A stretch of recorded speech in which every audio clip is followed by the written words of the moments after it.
So this is the second chapter for family communication. And in the first chapter, if you remember, we went over the definition of family and different family types and kind of how we're looking at discourse dependency.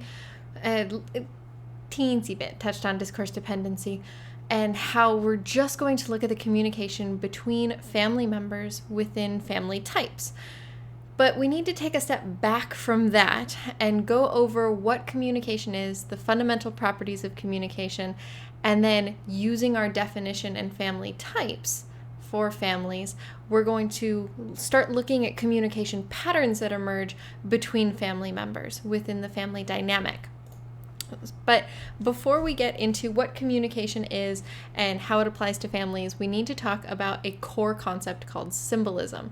Now, if you've ever taken an English course whatsoever at some point in your life, they talked about symbolism, and it is not necessarily a difficult concept, but it is a fundamental concept when it comes to communication, because you can't have communication without symbolism. So the definition of symbolism is simply put as something that stands for something else. So for instance, if I'm sitting in this chair and I start calling it a table, you would tell me I'm wrong because you understand the meaning of chair to be something very specific. We do this for everything, but one big thing to know about symbolism is that unlike math and science that occurs in the natural world, symbolism does not occur in the natural world. Symbolism does not exist outside of human brains because essentially we come up with all of the arbitrary meanings that we assign. So symbolism only exists within humans and within communication. The idea of symbolism is along the lines of the question, how do we know what we're talking about? If everything has a meaning, how do you know what specific thing a person is talking about? Everything about communication is symbolic. The letters are symbolic. The sounds that the letters make are symbolic. The words that the sounds and letters create are symbolic. And then the grammar, the sentence structure, and the paragraphs, etc., that are made from all of those previous things are all symbolic, right? So with how much symbolism and arbitrariness we have attached to these things, how do we know what we're talking about? So I'm going to give you a hypothetical example just to kind of show you how complex this can get. The first thing is to set up this example is you're on a deserted island and aliens have arrived on Earth and they come down to talk to you. You are their only point of contact for the Earth, and they know enough English or whatever your primary language is to have a conversation with you. But at some point, the word dog comes up, and the aliens don't understand what you mean by that concept. So now you have to start describing what that concept means. And you'll probably start with things that they're familiar with, that you can connect back to, but you need to list off a lot of stuff in order to get that full concept. So we could do things that would be like, walks on four legs, is obedient and trainable, has a great sense of smell and hearing, comes in different sizes, different colors. It has a tail, it pants, it has canine teeth, it has really good eyesight, that it is man's best friend, that it barks, and the list goes on and on. I can keep going with this, but this is the next step is probably the most frustrating when it comes to symbolism. So knowing that the animal kingdom exists, and dogs are not the only animal in the animal kingdom, we would need to go through that list and come up with another animal per thing that also has that ascribed characteristic. So something that walks on four legs. That could be a cat if we're going really simple with it. Good sense of smell, hearing, sight could also be a cat. Something that pants. Cats definitely do that, but there's plenty of other animals that when they get hot, they start panting. Has a tail, etc. You can see where this is going. Lots of things happen, or at least lots of answers can be given for these. The two that usually trip people up is man's best friend and barking. So I'll start with man's best friend. Man's best friend is a relative term, and usually it is assigned subculturally, meaning that if you grow up in like a ranching community, then man's best friend doesn't normally just apply to dogs. It is also applicable to other farm animals most of the time, which is in reference to horses. So man's best friend doesn't necessarily equate to a dog. The second one that usually trips people up is the idea of barking. Now, there's two big reasons why barking can't be used for this particular exercise in terms of being a unique characteristic. So the first one is that there are other animals that bark, mainly seals. The second one, though, is that not all dog breeds will bark. There is one dog breed called a Basenji from Africa that genetically they do not have the vocal cords to bark. They can make a lot of different sounds. They can yodel, they can growl, they can do like low grumbles, but they can't do the normal dog barking that we're familiar with. So not every dog can bark. Now, if I were to ask you to close your eyes for 3 seconds and just picture a dog, it's probably not going to be the 3 dogs that I just showed. And if you're curious, the one on the left that has the light blue background, she is a purebred Basenji, and that's what they look like. So these are my dogs, and like I said, one of them can't bark. The other 2 are mixes, so they have that normal bark. But even if you came up with something other than, like if you pictured something other than these 3 dogs, which is perfectly fine and expected at this point, you would still understand that the picture of these 3 are dogs. So when I say, oh yeah, a dog came up, you would understand what the fundamental concept is.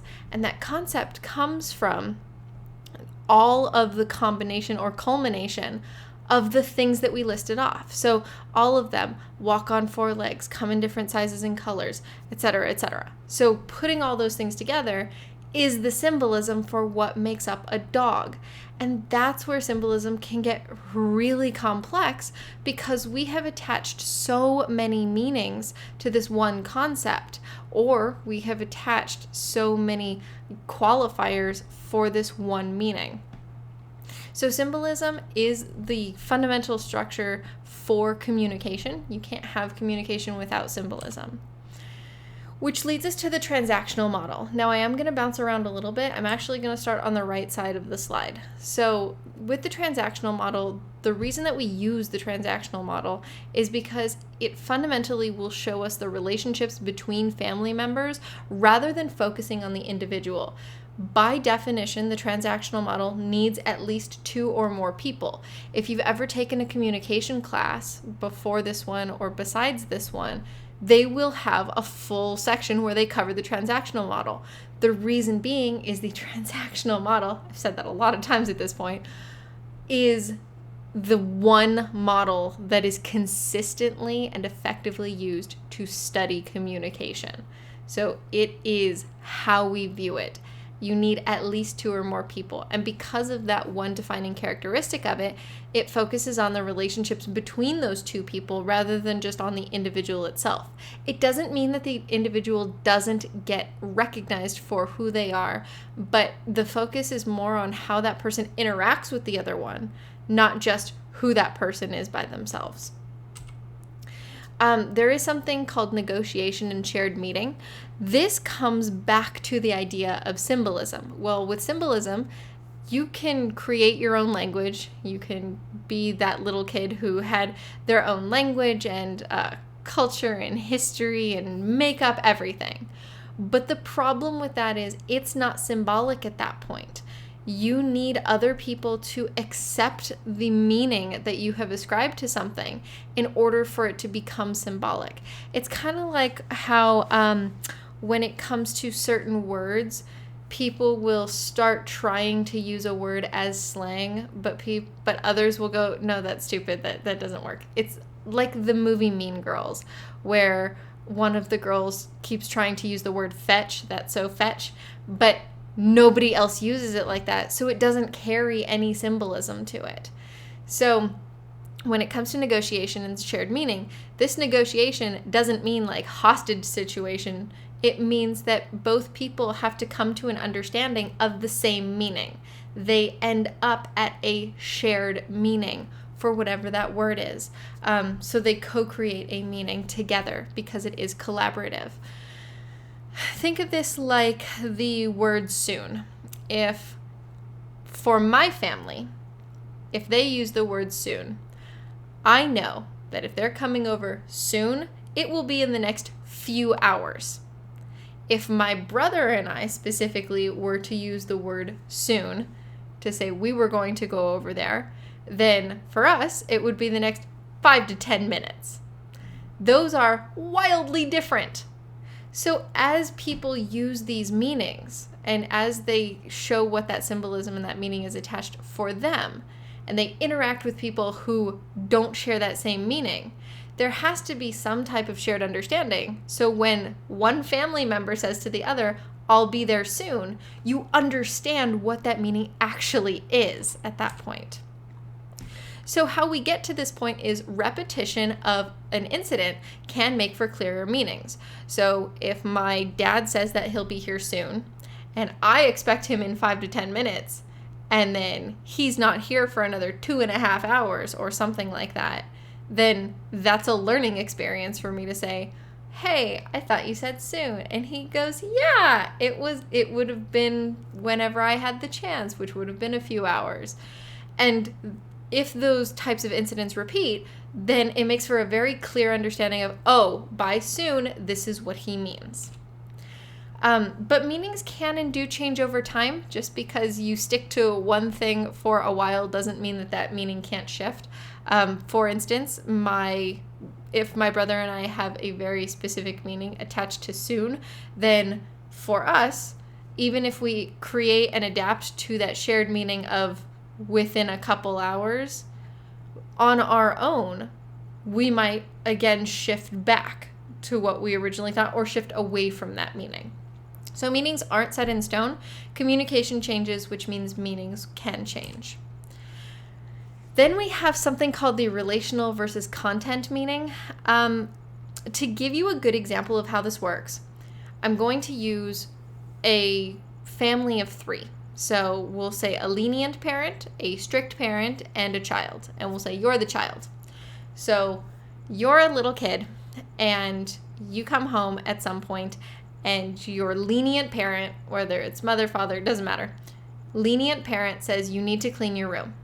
It's very straightforward. The words are unambiguous. You need to clean your room. The content meaning of that, face value of the words, is you need to clean your room. Your room must be cleaned. The relational meaning is kind of an extra thing that gets added to it. It's not attached to the words, it's attached to the relationship. So if your lenient parent says you need to clean your room, because you know the relationship with this person is more lenient, there's no sense of urgency. You don't have to do it immediately. They might not even really need to verify it happens at all. You may even wait until they ask again for you to clean your room. However, then let's say the strict parent comes in. Exact same tone, exact same volume, exact same words. You need to clean your room. But because this is the strict parent and you understand that the relationship is that this parent is stricter in discipline and everything else, there is more urgency. If the strict parent says you need to clean your room, you might immediately go and start cleaning your room. So that sense of urgency that comes with those words is the relational meaning that we have added to the words. The words themselves are the content one. The urgency in this example is the relational meaning. There's more to it than that. To give you a couple other small examples, this is also along the lines of people saying thank you or sorry or excuse me or anything that's polite. In a lot of instances, when the relationship is really basic or just doesn't have any sincerity behind it, people will use these things in terms of politeness. So saying thank you, it's the polite thing to do, right? It's kind of like if a little kid gets a present that they don't care about, but the mom or dad or whoever it is says, make sure you say thank you. And the kid doesn't care. The kid says thank you because the parents told them to say thank you. But if you give a gift to somebody and they are overwhelmed and they go, thank you so much, right? That tone, that change of behavior, getting a thank you from them in that instant is so much more sincere. And that sincerity carries appreciation and value, and that's the relational meaning of it, is all the extra stuff, not just them thanking you for the thing. And then there's one last term before we get into the transactional model, which is meta-communication. People use meta-communication all the time. For meta-communication, the definition is really simple. It means communicating about communication. If you ever hear somebody say something along the lines of, I think we just argue too much, or I don't like the way we argue, or I wish you would tell me that you thought I was pretty more, or whatever the thing is, right? Those examples are all communicating about communication patterns. So I don't like the way we fight, or I don't like the way we argue. Arguing is a form of communication, so trying to change or adapt that comes by more communication, right? So meta-communication, communicating about communication. So let's start off with transactional model. It is a whole list of things. If you take any other comm course, they'll probably go more in depth with it for what the transactional model is in relation to whatever that subject is. So the transactional model is used in group communication, interpersonal, intercultural, all of them, right? But we're going to look at it in course of families. So, lo and behold, it's symbolic. Everything about it is symbolic. I'm going to keep going. It's also interdependent, meaning at the minimum of two people, those people are interdependent. Much like we talked about with the theory of the systems theory for family communication. Those pieces, meaning all the people in the family, are interdependent. And what interdependent means is, even though it sounds like dependent or independent, not quite the same thing. Just to give a little rundown of that, so independent means to be self-sufficient, dependent means to depend or rely on somebody, codependent, which is not always that great, means for two people to have to rely on each other. Interdependent is different. Interdependent means that what one person says or does affects the other ones. So for instance, if your family has one car and you needed the car for a party or to go study or whatever the thing is, right? You need the car. So you take the car, and now your family has to adjust what their plans are, what they are doing, in order to be without the car. So if something comes up, or if the family wants to go out, they're going to have to figure out other ways to go about that without having the car available to them. It doesn't mean it stops them. It doesn't mean they are reliant upon the car. It just means that now their behaviors have to adapt to the thing that happened. So interdependent means what you say or do affects the other people, and vice versa. Imagine if you send a text and that text is left on read, and you might start wondering, why didn't they send a reply? They obviously saw it. Time goes by and you are affected by them not sending a response, even though you're not dependent on it, and there's no need for independence when it comes to self-sufficiency. So interdependent is really important for communication and that process. You already know it's transactional. It's literally the name of the model. It means two or more people. It's a transaction. Communication is a process that happens between people. Like I said, it's a process. I know it's really silly and it feels redundant for me to go over these, but it's important to understand that each of these are major pieces for what this model is. You also have a sender and receiver. And I'm going to unlock a couple of these and bounce around just a teensy bit. So having a sender and receiver means person A and person B. Person A sends a message to person B. Person B comes up with some type of response or reacts to that message. That reaction, like let's say I say something ridiculous like your hair is on fire, and instead of totally understanding me in that moment, you might give me a quizzical look of what are you talking about? And that look is feedback. Feedback is a response to a communication message. One thing to note about feedback is also the sender sending a message. Because feedback is a type of message, the sender and receiver then get flipped.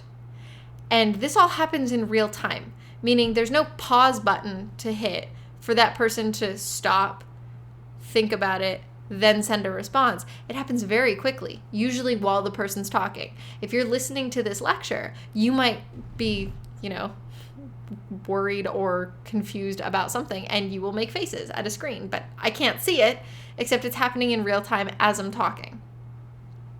So that's what sender, receiver, and the feedback are. A channel is really simple. Channel just means how the message is getting from person A to person B. Face-to-face is what we're probably most used to when people are in the same room happening at the same time, and you get all nonverbals available. The next thing, though, is that we have a whole bunch of what we would call mediated channels. Any type of mediated channels means communication through technology. So this is going to be where communication is through phone calls, FaceTime, Skype, Zoom, whatever type of video conferencing you would use, text message, DMs or direct messages through social media. You could include email, you could include snail mail. Those are all forms of mediated communication because the communication isn't happening face-to-face, right? It's going through some other type of channel. I mentioned messages before with sender and receiver, but it's also important to recognize that not all messages are going to be spoken. All your behaviors in terms of nonverbal communication are also included in this. So this could be where your eyes go to. If somebody, calls you a liar because you looked to the right or to the left or whatever the case is. And if you're interested in that kind of stuff, that's all part of psychology. It does get studied sort of with microexpressions and things like that within communication. But anyway, moving on. So that includes eye contact, that includes facial expressions, that includes how you move your body, meaning the gestures that you make, like the ones I'm using here. It includes posture. It includes all the vocal cues that are not just the words themselves. We take in a ton of information through sight, through sound, and not all of it is going to be word-based. So verbal is a small portion of our communication. Nonverbal is a huge part of our communication. Then there's something called the three contexts, and the three contexts are major influences of the whole model. So if you think of the two stick people that we would have in this model, and all the little pieces that are labeled between them, the message bubbles, the feedback going back, and where they're standing, all those stuff. Think of the contexts that are listed here as three giant bubbles that surround the whole process because they affect every little piece we have already talked about. So the three are the cultural context. Basically, the culture of each person is going to be a major influencing factor in how that communication is processed and how it's sent. So the messages that get sent, the types of nonverbals used, what they would consider to be something that's important versus not, how they process their thoughts, all of it. So that's culture. The second one is relationship. So this is to continue on the example of the strict versus lenient parent. The reason that you know that those parents are different is because the relationship with each parent is different. And through experience, the child or you has learned that this parent is stricter based off of how they act, what they say, etc. And this parent is much more lenient based off of what they say or what they do. And then last but not least, the situation. So think of the situation as what is currently happening in the lives or that exact moment for each of the people. If I am lecturing and doing a recording of this and somebody wants to talk to me in this particular moment, then I'm not going to be able to do that unless I hit pause and change everything that's happening. Or I might actually decline the call. Like my message back would be something along the lines of, I can't talk right now, or maybe I just flat out decline the call or message or whatever it is and completely ignore them.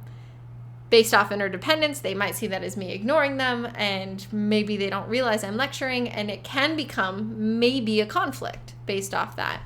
But the situation at hand is something that will heavily guide or influence the messages that get sent.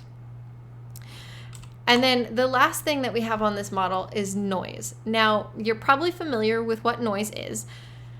By definition, you would know noise to be some type of physical sound that gets transferred into your ear canal and bounces around before getting sent to your brain.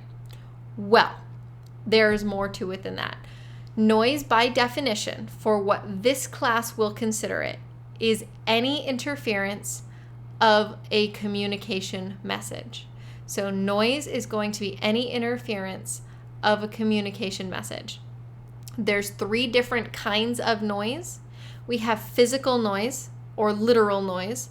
Literal noise would be something along the lines of, if I clap, that's going to, assuming that I didn't stop talking, that's going to interfere with being able to hear what I'm saying. That's the first kind. That's literal noise, some type of sound being made. The second one, though, is going to be figurative noise. And figurative noise is more along the lines of something else that is still interfering with the message but isn't sound-based. So this would be along the lines of if you have a friend or somebody who gets really drunk and you have to try reasoning with them. So this person is really drunk and they are inebriated, and now you have to try to reason your way through either getting them home or whatever the thing is that you need them or want them to do. And it becomes far more complex trying to do that because that inebriation is a form of noise. Another example I can give you is if we're thinking about how cell phone signals don't always have the strongest connection. So when you're on the phone and the cell phone signal drops, you hear silence before you hear any type of beep or dial tone to let you know that the call dropped. And that silence is figurative noise because there's no literal noise attached to it. And the last one is psychological noise. Psychological noise is going to be more along the lines of if you have, stressful things going on and just you can't focus on what the person is saying to you or their behaviors and you are lost in your own little world. That's psychological noise, where your thoughts, your personal concerns get in the way of the communication. So that's everything to do with the transactional model. We're going to keep moving on to something called discourse dependence. This was covered a teensy bit in chapter 1, not very much. We're going to go over the definition and how we look at communication through what's called discourse dependence. Discourse, by definition, not the definition here for what it says, just the word discourse is another way of saying communication. So they like to add more terms in for basically saying we're going to focus on communication. So discourse dependence has the definition of a framework or how to look at families through their communication. Essentially, my words, communication defines the family. That's how we understand the family types. That's how we understand family rituals, routines, and a whole bunch of other stuff. Communication is the thing that really defines our family types, our definition of family, and everything to do with them. So discourse dependence means that's how we're framing families, is through communication or through discourse. It's used in a couple different frameworks. The first of which is social construction. Social construction is how we create relationships and how we understand the social world. So how do you know that a friend is a friend? Well, if you take an interpersonal communication class, there's a whole bunch of really specific things that all line up for that. And there's ways to measure friendship, but a lot of times it's really just by the communication that gets used and the relationship that develops from that. Same thing happens with families. How do we know what a family is? Well, is it based off of the way that people act? Is it based off of the blood ties that they have? Is it based off of just all their history of knowing each other? There are so many different ways. And like we discussed in chapter 1, there is a very specific definition that, tries to encapsulate a lot of that. But we look at the discourse definition or discourse dependence to look at the social construction that we say, this is how relationships are, this is how the social world is supposed to be. Right? This is how people are supposed to interact with each other. The next framework is boundary management. Now, there's a whole bunch of boundaries and things that I'll cover that's on the right side. And then for more examples on that stuff, you can go to page 50 and 52. But boundary management is kind of like how you define how a family should feel close to each other. So what we mean by that is, what sense of unity do you create with with the family members? And that sense of unity comes from the way that people communicate and interact with each other.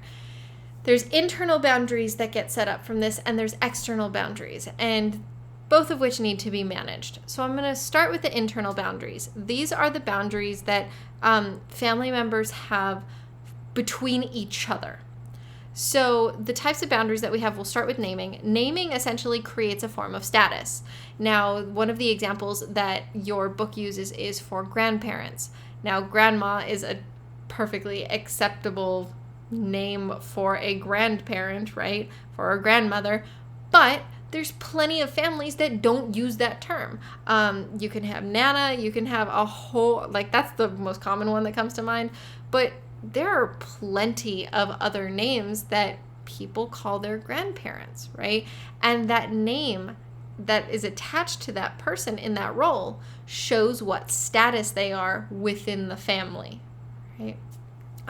Think about it this way. If you have a stepmother or a stepfather, right? And you don't want them, as the stepchild, you wouldn't want them to, or you don't recognize them in the position of parent, you might call them by their name, or you might call them by a surrogate type of name where it doesn't show any mother or father relationship attached to that name because the status doesn't reflect that.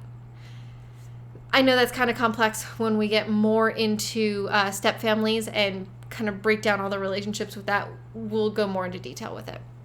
And the next one is discussing. When ambiguous situations come up or situations that the family hasn't gone through before, discussing is a way to kind of navigate how it should be dealt with. So let's say that everybody in the family has had the ability, not like little kids, but everybody who's wanted kids has just been able to have kids, get pregnant, have kids, everything's fine, except one. And this woman has infertility issues and she's going through the in vitro process or surrogacy or something like that. The family isn't used to this particular situation and they don't know how to bring it up and they don't know how to talk about it and they don't know how to be supportive or get more details or anything like that. So discussing is a way to learn how to navigate that situation. So if it ever comes up again, it becomes far more familiar, predictable, and easy to navigate. The next one is narrating stories. Narrating stories is really, really simple for what it is. If we think about let's say how grandparents met or how parents met, these are stories that kids learn, grandkids learn, or just children learn about how the family was created. We will talk about narrating stories in more detail again at a later time, but this is how it's used to navigate the boundaries. This is a type of story that we talk about versus one that we don't. So I'll give you an example. How mom and dad met, right?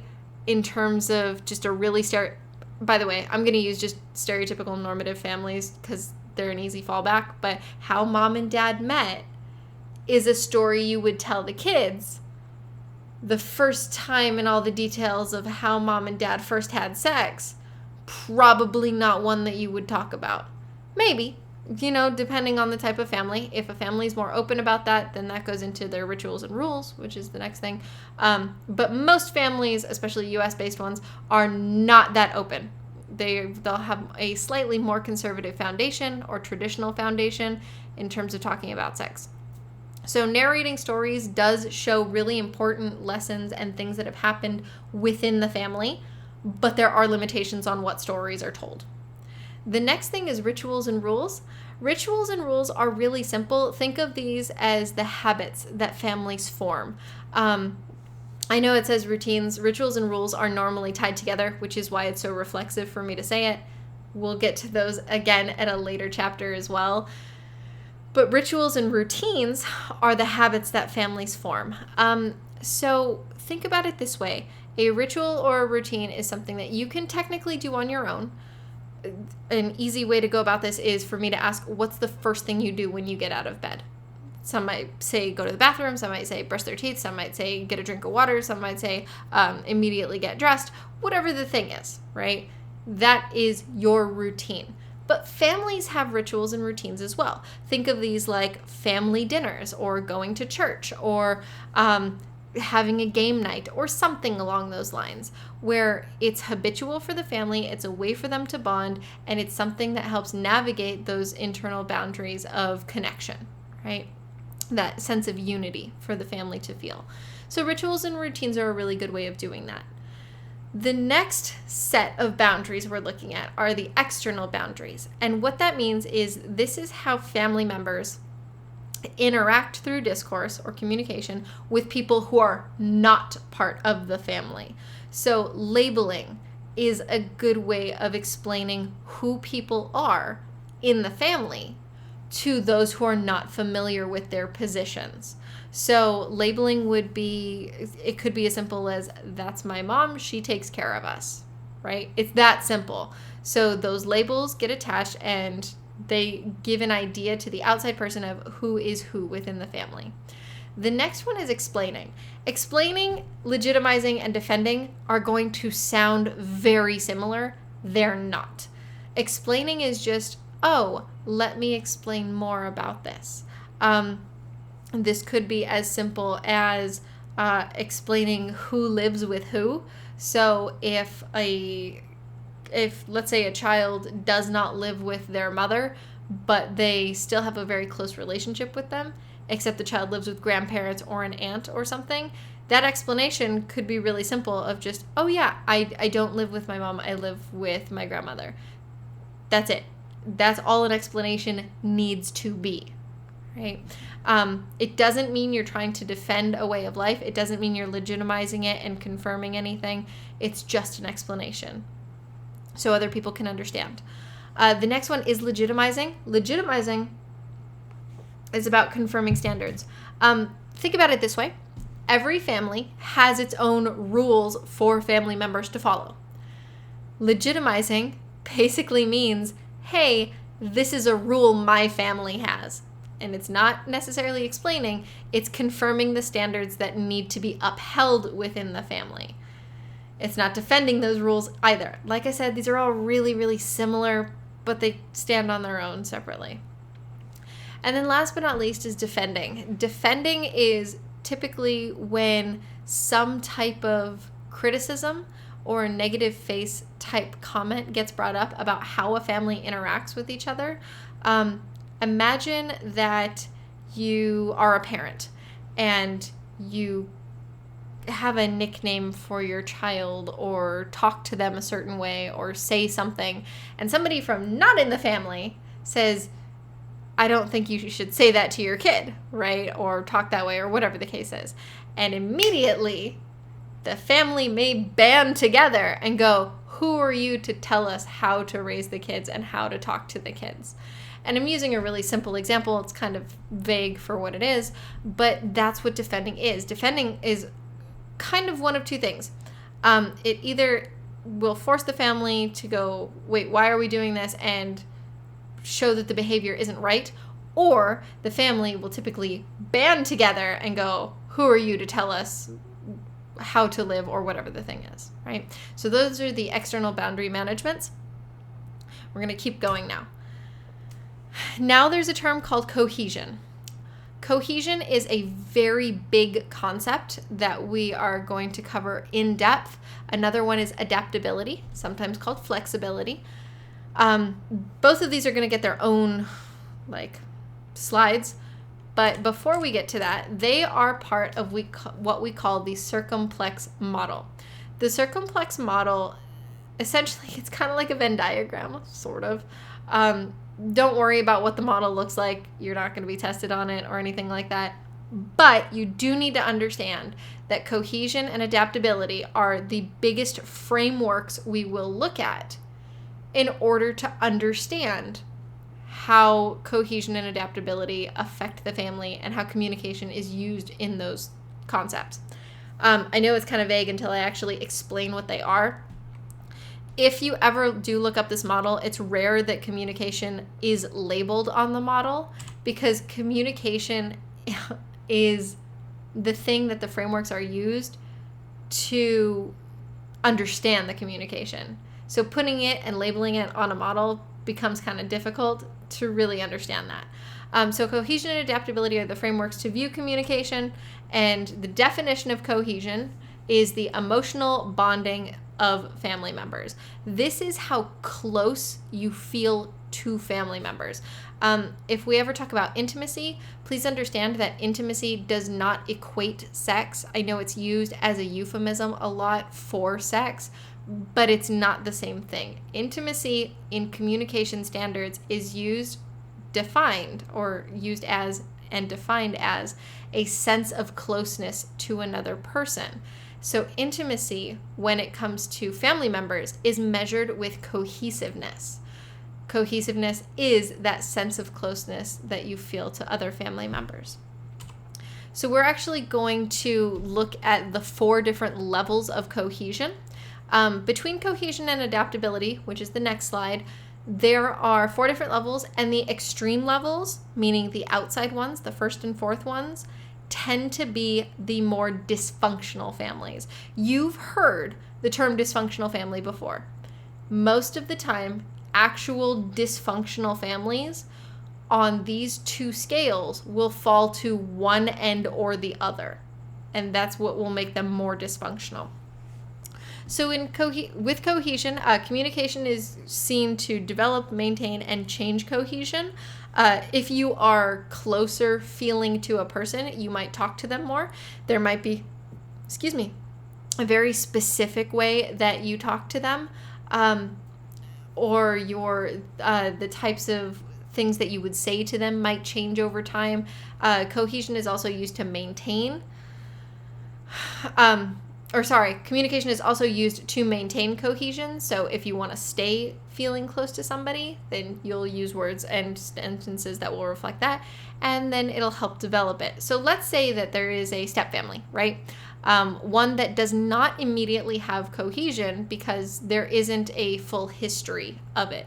So in a family of origin, it's really straightforward. If you grow up with those people, then it's easier to develop that cohesion just from that foundation. But in a step family or a blended family, it's not the same thing. You have to actually learn to build cohesion. And like I said, when we get to blended families, we'll talk more about it. But to give you a simple example for this, this could be the step parent saying something to the child, or children to say something along the lines of, I'd really like to get to know you. I want to spend more time with you. I would really enjoy spending time with you and to feel closer to you, right? And that's as simple as it can be, and that'll help develop that cohesion. If things are going good between the parent and child, then you might have one of them say something along the lines of, I really want to do this again. I love this. We should keep doing this. You're awesome, and I love being in your life, or whatever the thing is, right? And then the last one is changes. So I miss spending time with you. I really miss how we used to interact. I'd like to do this more. And if the patterns hadn't developed at that point, then changes can be made to fix that, right? And remember, this is all about cohesion. This is all that sense of unity, that sense of bonding. So let's go through the 4. The first one is called enmeshed. Now, enmeshed is one of those dysfunctional ones. This is extreme closeness. It doesn't mean that everything is to the extreme, but it does mean a lot of it is. Meaning that each person within that family unit doesn't have a large sense of independence. So everything that they do almost needs approval from the rest of the family, right? So there's a lot of interdependence. Everything that they say and do affects the other people, like we already know, except to an extreme level, right? So there's a lot of closeness. It is very connected, but too connected. The next one is cohesive. Cohesive is a lot of closeness. So they don't like doing things without each other, but they understand that for people to grow and for people, everybody needs a sense of balance for independence. So there's a lot of closeness, but there is some independence where people can do their own things. Almost to give you an example for the first 2, enmeshed would be if you wanted to join like a sports team, you couldn't join it unless everybody was able to join. So like if you wanted to go play soccer, your whole family will go play soccer with you instead of you joining a soccer team. Cohesive would be everybody goes to your soccer practices and soccer games, but you're the only one playing. Just so you can see kind of those differentiations. And then connected is a bit of both. This is cohesive and connected are the healthier sides of it, where you can have a lot of closeness and independence, and that's cohesive. Connected, you get a little bit more on the independent side. So maybe the family only comes to the games and not everybody goes to all the practices for you being a soccer athlete, right? Then there's the last one. This is the other one that's somewhat dysfunctional. Disengaged is extreme independence. So this is if you join a soccer team, you are the only one that goes to your practices. You're pretty much the only one that goes to your games for the most part. There really is a major lack of closeness for these types of things.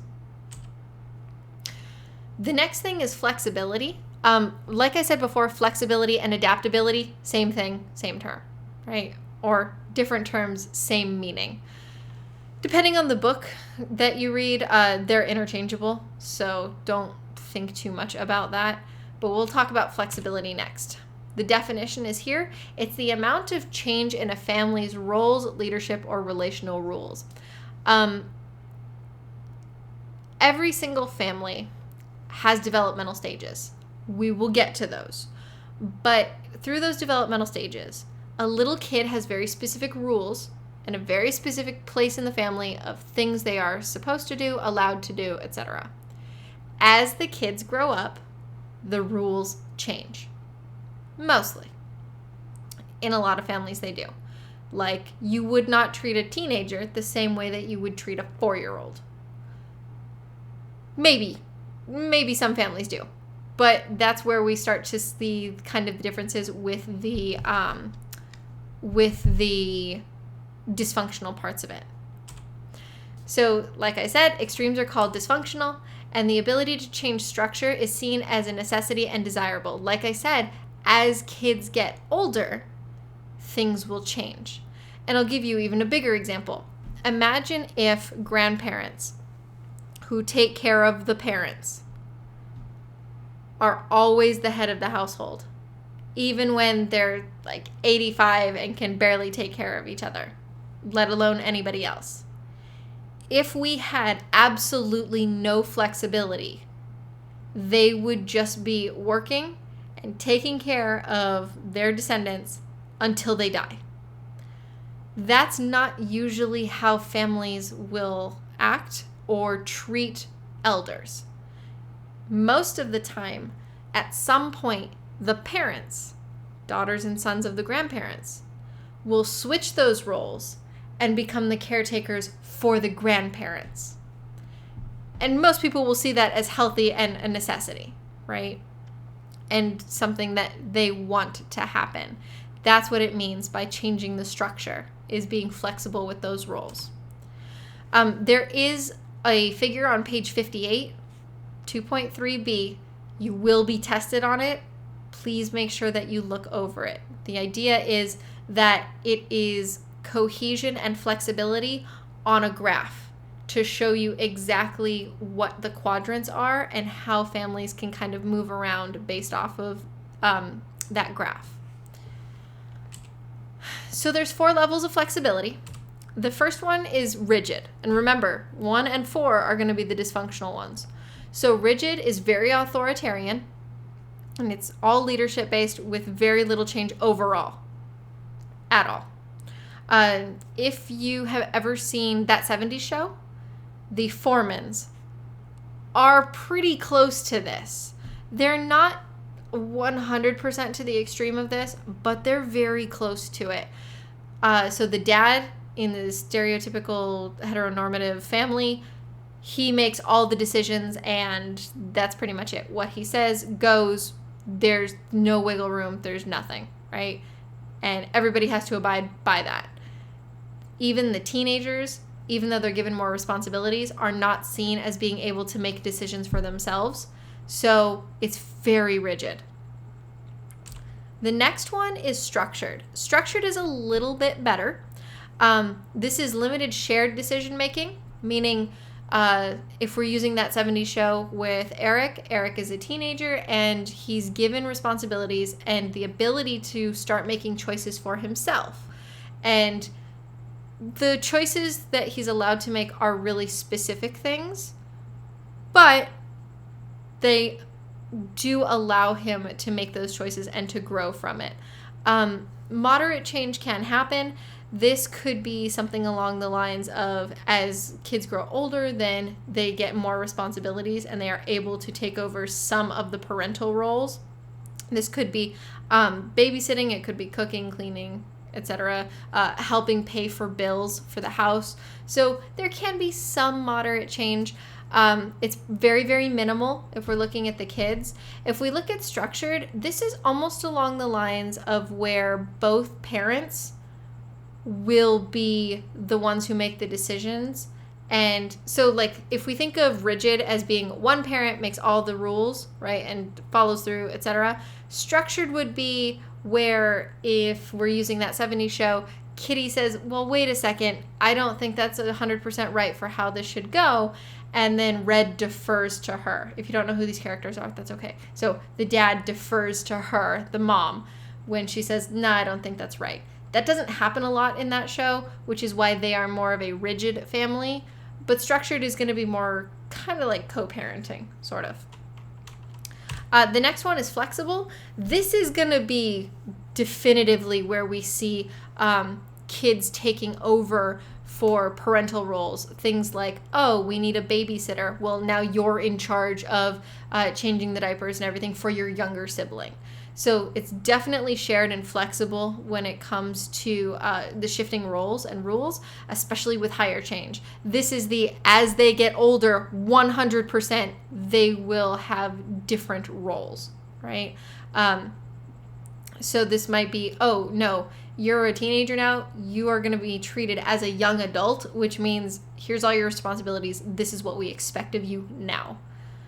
And then the last one, by the way, so 2 and 3 are the healthiest ones.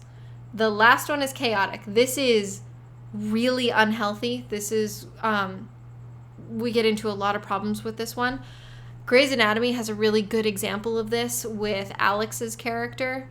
And it's not really mentioned until kind of later in the show. Not super late, but kind of later.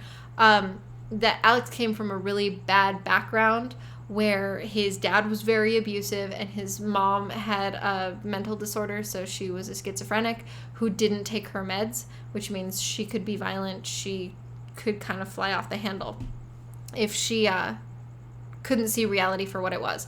So in this chaotic environment, Alex, at 7 years old, had to start taking over and kind of playing the parental role of stealing food for them and kind of playing referee between the abusive adults, and then just having to learn to quote unquote mature or do these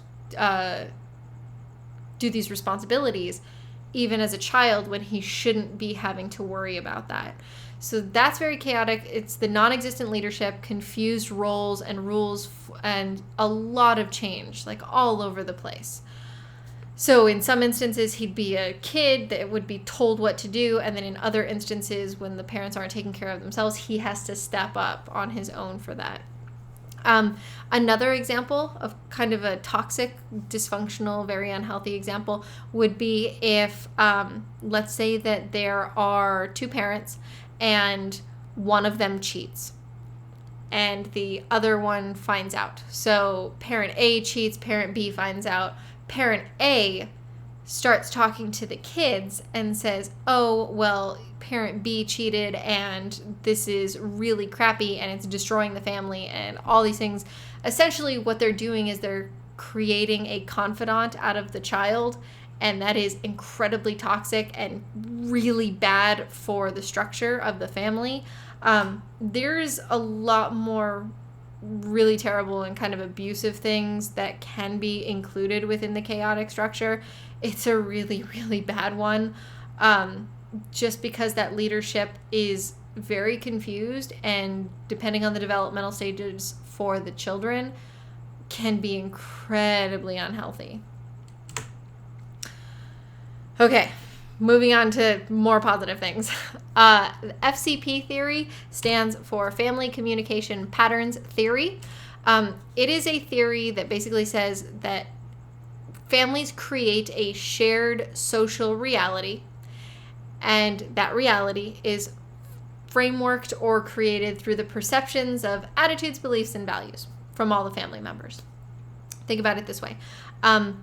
Families will communicate habitually. And when I say habitually, it's a habit, and of those continuous repeated behaviors, they will create patterns. So children will learn what they are supposed to value, the way that they are supposed to grow up, how they are supposed to interact with the world. And all of that comes from repeat interactions that say, oh, this is how we do it. And now a pattern is formed. Before I go into the next thing about schemas, I'm going to give you an example of what schemas and cognitions are. Cognitions is a term that's not in your book, or at least not in the part we're looking at right now. A cognition, by definition, is a thought about yourself or others. It's very simple. You have a lot of thoughts, probably too many to actually count throughout a day. And your brain cannot handle each individual thought. Doesn't like being overworked. So, in order to give you an idea of what schemas are and how your brain reacts to all the thoughts you have, I'm going to give you an example from Bruce Almighty. Bruce Almighty is a Jim Carrey movie, if you haven't seen it, where he kind of like mocks God, and God says, okay, here's my powers. So then Bruce Almighty has all the powers of God. But with the powers comes the great responsibility of all the prayers to God. So the character, Bruce, starts hearing voices in his head, and he can't think straight. He can't get them out. So what he does is, there's one particular scene that he starts trying to figure out ways to get the voices out. He tries sticky notes, he tries files and filing cabinets, and eventually he settles on emails. We're not going to talk about the movie any more than that, but I want to focus on the file and the filing cabinets that he comes up with. Imagine that every single thought that you have is written on a separate sheet of paper, and your brain has to figure out what to do with each of those individual pieces of paper. So what it does is it creates files, and it says, okay, I'm going to label this file a particular concept, symbolism, and I'm going to put anything that I think is related to it in that file. So all those random thoughts and pieces of paper get filed into the corresponding things. So if I say test pencil backpack, you probably immediately think of the word school. You have a schema for school. And those 3 concepts, they're not even full sentences, but those 3 concepts are all attached to school, right? So that's how cognitions and schemas work. If you take an interpersonal class or other class that talks about schemas, there's way more that we're not covering in this class. How we're going to look at schemas is how they affect this theory. So schemas are based on how parents and kids interact to shape worldviews. So what that means is kids don't start with schemas. Like, schemas don't exist in a child's brain when they're born. Schemas, like symbolism, are something that are learned and developed and accepted and figured out throughout a person's life. So as kids or children grow up and they watch their parents and they see the behaviors and they hear the words that their parents use, they start creating these schemas to go, oh, moms act like this. Dads act like this, parents act like this, siblings act like this. And even though I'm just saying acts, they create those schemas and they hold on to them. And what that does is it sets a foundation for how they view other relationships in their world. So when they go out and experience new people, let's say they start dating as a teenager and they start talking about the other person's family, they might start recognizing differences between what they were taught and how that person interacts with the family, right? So schemas are based on how parents and kids interact to shape the worldviews. The next slide explains 2 primary schemas. We will call them orientations. It'll make more sense when I get to that. So these are 2 major orientations or schemas for how a family uses communication. The 4 things on the right are the patterns that come from the 2 things on the left. Now, that might sound a little confusing. I'm going to start with the different types of orientations, and then we'll go look at the patterns that they create. So the first type of orientation or schema, as your book calls it, is the conversation orientation. And the conversation orientation is how open a family can be on any particular type of subject. So a high conversation orientation would be that a family is very open to discussing, listening to, and hearing about a particular subject. A low conversation orientation is that a family does not want to hear about it. They do not discuss it. It is something that is rarely brought up within any type of discussion. For instance, if I'm using kind of the stereotypical example for US-based families, sex is not a subject that parents are normally comfortable discussing with their children, whether it's sex ed or just based off of recreational sex or sex within their lives. It's not something that a lot of families within the US are comfortable with. So that degree of communication or conversation orientation would be low. However, if they're talking, let's say it's about college choices, they might be much more open to talking about colleges and the type of major that person wants, etc., because that's more acceptable, especially on a cultural level. The next orientation is conformity. The conformity orientation is more along the lines of how much do members of the family need to agree on something versus how independent can they be. So a high degree of conformity orientation is members want to be in harmony and they need approval and acceptance, and there's very little independence in choices. Sometimes people, when I say interdependence or agreement, that can also be seen as obedience, right? Which is why it's listed there. A low conformity orientation is going to be along the lines of they don't necessarily need to always agree. There is a higher sense of independence. So even if parents don't agree with the choice of something, the child is perfectly within, not necessarily their rights, but within their mindset to say, I'm going to make my own choices anyway. So now we're going to move on to the 4 patterns that come out of these 2 orientations, both the highs and lows and the combinations that they create. So we'll start with consensual. The consensual communication pattern is high in conversation and high in conformity. And I'm going to give you an example that changes throughout these 4 just to show you the difference of how the 2 interact. So the first one for consensual is going to be, let's say we have a girl. She's 18 years old and she wants to talk to her parents about getting a tattoo. She really wants a tattoo. So she broaches the subject and she says, I'm thinking about getting a tattoo.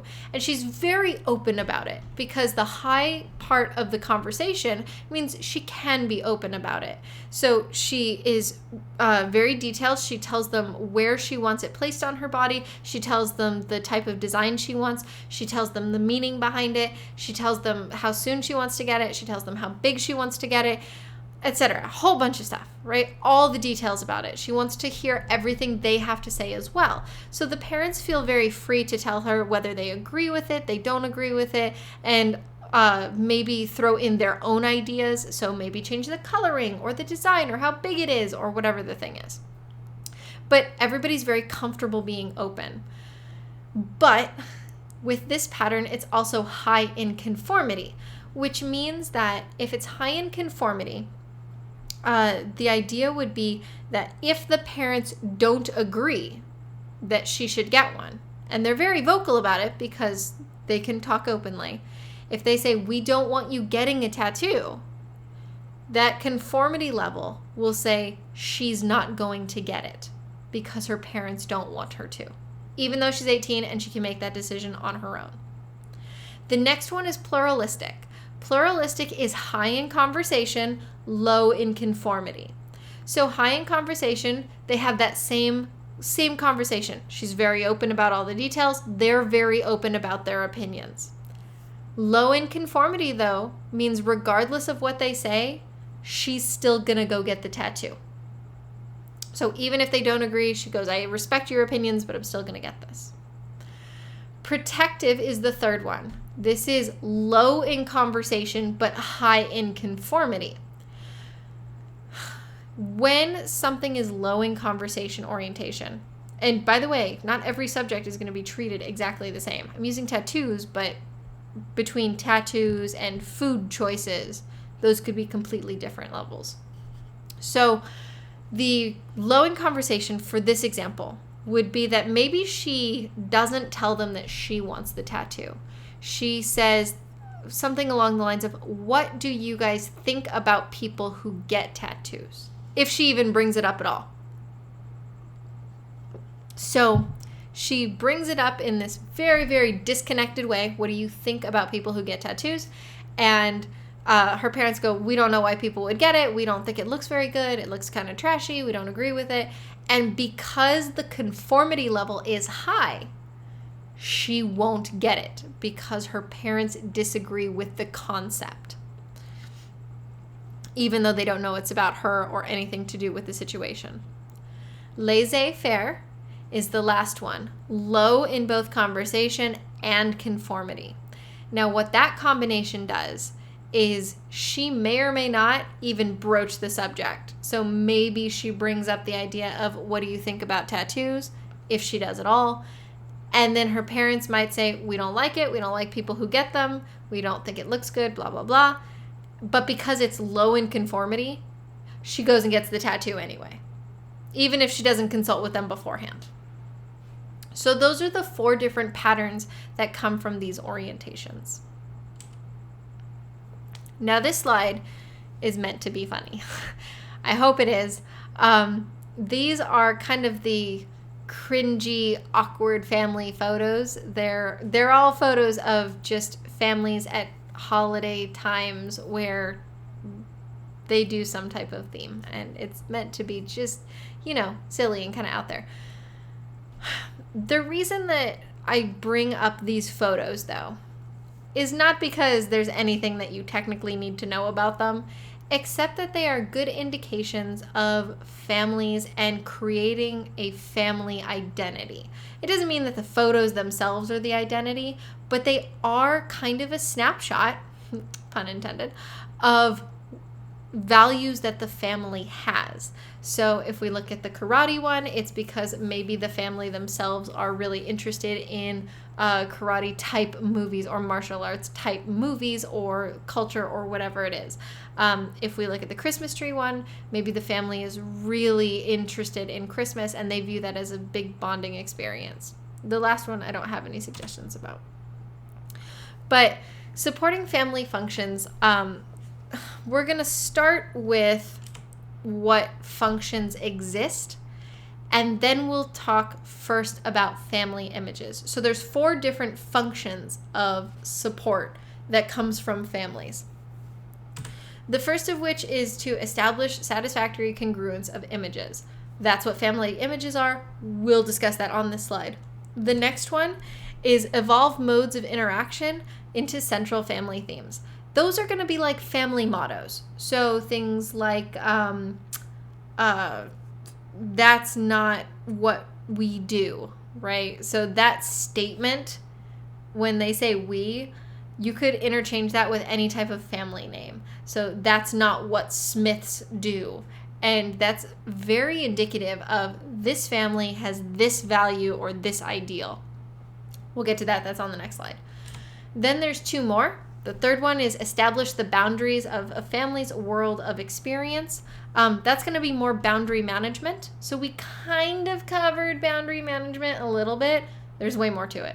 We'll get into it. And then the last one is managing significant biosocial issues of family life. So this is where we're going to see that age, sex, power, and the roles of each family member play a significant part in defining the family and defining who can support who in what way. So let's start with family images, and that's everything on the right side. The first one is simple metaphors. So with simple metaphors, this is the family is a tree, right? And everybody is a flower. Simple metaphors are usually surface level. The tree example is kind of a gray area, but if I said that my brother is a rock, what do you think that would mean? Your answer would probably be somewhere along the lines of he's a rock, which means he's grounded. It means he's there for you. It means he's steady. It means that he's a good foundation, that you can rely on him. And that's a simple metaphor. It is a very basic example of who he is to me. A root metaphor, though, little bit different. A root metaphor is a core value of a family. And generally speaking, this connection or this example is a collective experience. When we say collective, it goes back to that first function that we have listed there, where it says establish satisfactory congruence of images. Root metaphors should be similar between family members. So if you were to ask me what my family's like, and I say we are like a tree, and everybody is a different branch or has their own branch, and for the important things, we know where we connect, and we know how to find them again if we trace ourselves back. And then we can all branch out and we have our own wonderful things going on, which would be the leaves and flowers. So if I say that and I explain my family is that way, and then you were to ask my brother, oh, what is your family like? He might say something very similar. Maybe he says it's like a tree, but how he describes it is a little bit different. You want there to be a lot of similarity between the images, because what that does is it actually shows high functionality. So remember we talked about dysfunctional? The opposite is high functionality. And the similarity in images means that those relationships are healthy and that the experiences are viewed more collectively rather than independently. So those 2 questions that are there, what's the family like? That's the simple metaphors. Or sorry, what's the family like is the root metaphors. What's each member like is the simple metaphors. Then we have a term called divergent. All it means is that divergent images are different from each family member, and they show a wide range of beliefs and experiences, it means there's more independence and a lot less unity when it comes to the family and how they function. And this is just based off of a couple different studies. I think one of the studies is actually listed in your book, but most common for people to use for family images or to reference is a rock. There should be a comma there, but a rock, a tree, a circus, a security blanket, a safety net, or a basketball team. Those are really, really common examples that people will come up with when they're asked, what is your family like? The next one is family themes. You've probably heard the phrase blood is thicker than water. Think of family themes like family mottos. The definition is here: patterns of feelings, motives, fantasies, conventionalized understanding around a central concern. You will have a different motto for different things. So if you have a saying, something like, my mom always said this phrase, right? Well, that phrase is something that is more of a family theme, right? This is what I expect people to act like in this certain situation. So that central concern will change. You will have different mottos for different things. It is a fundamental way of reality and way of living. So when families come to ambiguous or situations that they're not familiar with, they will rely on family themes and mottos to help guide their actions for what they should do, right? So let's say a friend is telling you to skip your curfew and you're supposed to break your curfew and go out with them without clearing it with your parents. Well, if your parents' motto is blood is thicker than water, then you might go, you know what, my family's more important. I'm not going to go against their rules or wishes just to go out with this person. Right? Themes are that family's identity. So it is their values, their identity in regards to whatever the situation or context is. There's a whole bunch of examples on page 63 if you want more. Moving on. 2 left. So this goes back to those boundaries and boundary management we talked about. Figure 2.6 on 64 shows you a really good breakdown of this, of what that management looks like. Basically, the more open you are, the more information can leave the family. There's also internal ones. So the more open you are, the more information can travel between family members. Think of it like secrets versus statements. So secrets you want to keep as close to you as possible, and you might tell maybe one other person. So I might have something going on, but I don't want my whole family to know, so I just tell my brother, and he would be the only one that I tell, and he'll keep it to himself until I'm ready to tell more people in the family. Versus if it's more just something generally going on with me, it's not really a secret, I might tell my dad and then my brother and then whoever else, right? So that's the internal side, is between family members. External is between family and people not of the family. And for some people, their private life, like their family life, very close-knit. And when I say close-knit, I don't mean cohesive. I mean very private, where nobody knows what's happening in that family. And then there might be some people close to the family who know certain things. And then if you have a more open family, lots of people will know what's happening within that family, right? So, like I said, think secrets versus chaotic. Secrets in and of themselves can be very dangerous. When we get to developmental stages, secrets can be, again, dangerous is probably the best word I can use. It's like the example with Alex and, for instance, like stealing food and those kinds of things. If he has no one to talk to, then no one will know about the problems that the family's facing or the trouble that the kids are in. Control of boundaries can be really difficult. When it comes to secrets are hard to hold on to with one person. And let's say that I don't know. let's say that a person is going to get a divorce, right? But they don't want their whole family to know yet. So they tell one person. And the problem is that one person doesn't realize that nobody else can know. And so they tell another family member. And then reining that back in is very difficult. Same thing happens if let's say we use the example from Grey's Anatomy of Alex and his chaotic family.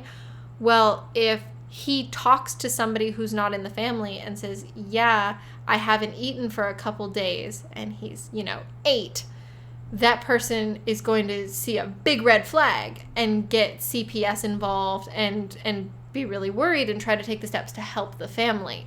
So reining that back in is incredibly difficult too. So let's start with internal boundaries. We'll give just a small little overview again of internal boundaries. Examples are parental sex problems. So I think I brought up the example of a parent A cheating on parent B, or whatever the case is. Money issues is another one. So imagine using a child as a confidant for, oh, we might lose the house. Instead of saying to the child, oh, I don't want you to worry, things are going to be a little bit tighter. We're going to have to live a certain way for however long. Instead, how it's brought up is the child now feels responsible and wants to help contribute, their measly 50 cents or whatever it is to help the family save the house. Money issues and sex problems are two of some of the most common things that can become bigger issues, especially if it's something like cheating or money issues within the family. Bear in mind, I'm using examples of talking to the kids, but if extended family finds out about these things too, it can massively shape how the family talks to and treats how the extended family talks to and treats the core family or the nuclear family. High permeability can create confusion and more conflict. That's the kid one I was explaining. So when it comes to high permeability, this is how much information can flow back and forth. So if parents are very open about all the problems in their marriage or within the family with the kids, that can be really confusing. It goes back to that chaotic sense of rules and relationship and roles, and it creates more conflict and more upheaval basically within the family. Then we have biosocial issues, gender, age, position, and family. So biosocial issues are kind of guided by these things. We're going to get way more in detail with these in a later chapter, but you should already know it should, or at least it shouldn't be a big surprise that double standards for gender identity are fostered within the family. Please bear in mind that sex and gender are very different things for what we will consider in this class. Sex is going to be more biological, and gender, as you know, is a spectrum, and there's a lot more that I'm just using broad strokes for. I'm not going to go super in depth with it right now. But a lot of the rules that we come up with are tied to these biosocial issues. So things like, should women be housemakers? Should women be more nurturing? Should women be encouraged to not have sex until marriage? Should women be taught that they should provide anything for their families? If you answered yes to any of those, that's part of the gender association we have. Not sex association, but gender, that females are supposed to be more feminine and males are supposed to be more masculine. So boys shouldn't be emotional. Boys should be athletic. Boys should be able to go out and do things and experience the world without having to worry about the same things that women would have to. For instance, it's rare that boys are really pushed to wait until marriage for losing their virginity. Females are not given those same standards. And granted, I'm using very traditional roles. We will talk about that later. But those tendencies of those traditional roles still do hold up in a lot of families. Norms are changing. Society's changing. Those tendencies still kind of exist. So that's male and female identity. So the things that we associate for what boys are supposed to be, what girls are supposed to be. Age is another one. So biosocial issues when it comes to age. Should kids have to do chores? Should kids get an allowance? If you said yes to the first one, the chores, do they get an allowance for doing chores? Or is it just their responsibility to help with the family? Both are valid answers, whether you say yes or no. Should a child get an allowance? How young can an allowance be given to a child? Should a child be 4 and get an allowance? Should a child be 10, 15? Should a child past 18 get an allowance? There are a whole bunch of answers that you could possibly give to all those questions I just asked, but they all come back to the biosocial issues. And then position in a family will dictate a lot. What do you expect of a mother? What do you expect of a father? What do you expect your sibling to do or to act like? Especially when it comes to support, right? Remember, these are supporting functions. And a lot of this, all those things I just mentioned, are usually tied into power. Now, it doesn't mean that one person has all the power and nobody has any power. Usually power is a shifting balance between all the members. And depending on the context, relationship, situation, culture, etc., all the things we talked about, that power is going to shift favorably towards one person in any particular context. And we'll get to that in depth. Power bases are a thing that we will cover later. Okay. Oh, and page 67 has a whole bunch of double standards for you if you want to look at more stuff about that. There's a lot to this. So there's something called the family of origin. And the family of origin is more along the lines of who you were raised by. It doesn't mean you have to be genetically tied to them. It just means who raised you. And that could be, depending on the family type, a myriad of different situations. But there is something that we take away from our family of origin. These are family of origin influences. And the first one we're going to look at is what we call multi-generational transmissions. It's a very long way of saying the things that your grandparents were taught, they taught to their kids, and their kids taught to you, and you'll probably teach it to their kids, or to your kids. There's a whole bunch of them in here. And this is not an exhaustive list, meaning there's more to it. This is just a lot of it. So gender roles. Who is expected to do what and how men and women are supposed to act. So women are supposed to be more feminine, men are supposed to be more masculine. That is changing. Men can be emotional, should be emotional. It's healthy to be emotional. It is not healthy to teach boys to be robots. That's not a good thing. It's not healthy to teach them that they can be robots except when they're angry or happy or jealous, right? That's not acceptable. And it becomes incredibly dysfunctional and unhealthy, right? So norms are changing, times are changing, mental health awareness is incredibly important. And a lot of that has to do with being able to emotionally express themselves. The next one is patterns of closeness or distance. Kids are going to learn very early whether their family is more interdependent or independent. I come from an incredibly independent family. My family always did their own thing.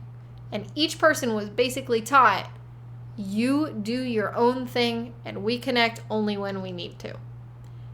And that's how I was raised. So when I meet other people's families, like brothers, family-in-law, etc., if I meet them and they are far more interdependent, it's kind of a culture shock because I am not used to how close that family is. I am not used to them spending every day talking to each other, checking in all the time, them knowing everything that's going on in each other's lives. That is outrageous in my head because that is just too much closeness.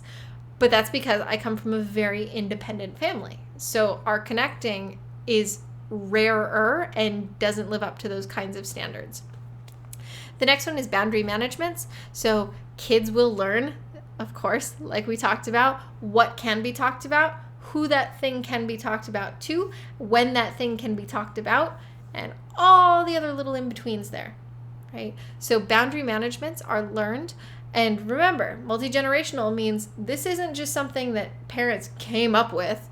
They learned it when they were growing up, et cetera, et cetera, et cetera.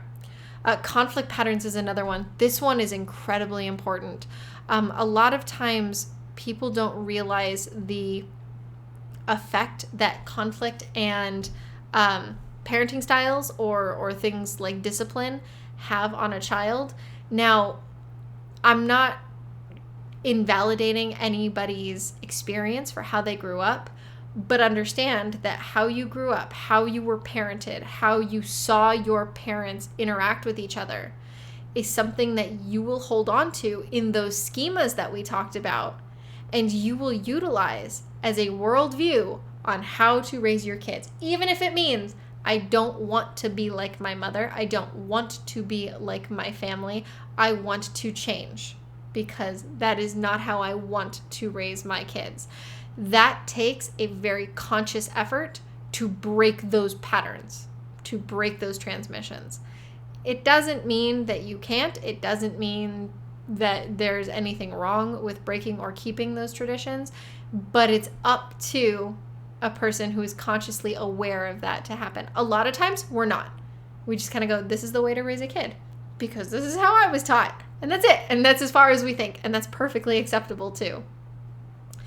So conflict patterns are really, really important, especially because conflict resolution and conflict management is not something that it's not taught, just like most communication classes aren't taught at a time when people could use it, like high school. Conflicts exist in every relationship, but conflict management, productive conflict management, is a lot harder to find. So being able to talk through and manage a conflict when it comes up in a productive and effective way plays an incredibly important role for kids. So kind of the stereotypical example that you might hear is like women are crazy, or like for instance, if I'm going with a big stereotype of like Latin temper, that's again a big stereotype about people from South America having more of a temper and doing things like throwing stuff around, right? That's obviously a major stereotype, but if that kind of behavior does happen within a family, the kids will see it and view it as acceptable. Bear in mind, I'm talking about behaviors right now, let alone the things that get said. So kids listen to a lot of stuff, even if you don't think that they can hear it, unless they're legitimately like not even in the house at that point.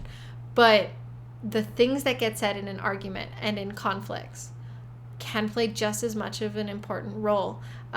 What they have also found, and we'll talk about this later too, is women's self-esteem, like mothers' self-esteem, and how they view their bodies and how they talk about their own bodies.